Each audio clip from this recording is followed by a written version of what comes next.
a group of Democrats are hoping that they can roll back the war on drugs with a new federal marijuana legalization bill. Dubbed the Marijuana Justice Act of 2019, the bill would see marijuana finally removed from the federal list of controlled substances, legalizing the plant on a nationwide level and removing a range of obstacles from vendors and purveyors across the United States. The bill would also expunge the criminal records of anyone who had been charged with possession, while also calling for anyone currently incarcerated for the offense to petition for an immediate resentencing. Those convicted under prohibition laws would also be provided job training and resources under the act. The bill was introduced by New Jersey Democratic Senator and presidential hopeful Cory Booker and Democratic California Representatives Barbara Lee and Ro Khanna. Booker's presidential competitors Bernie Sanders, Kamala Harris and Elizabeth Warren have also co-sponsored the bill. Supporters of the bill have cited the disproportionate impact of cannabis prohibitionist laws on historically oppressed nationalities and communities across the United States,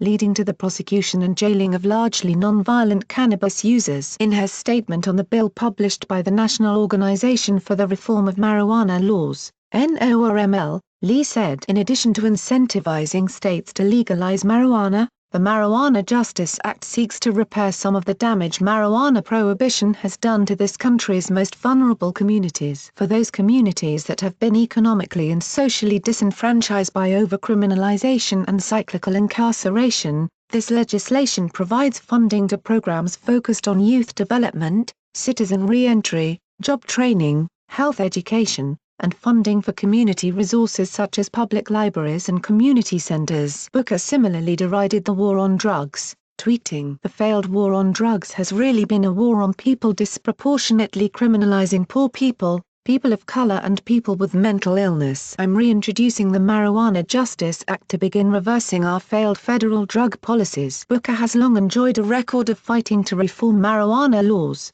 having introduced a version of the Marijuana Justice Act in 2017. He has promised that federal legalization will be a major focus of his campaign along with criminal justice reform, which he has remarked means changing our drugs laws. Ending prohibition against marijuana,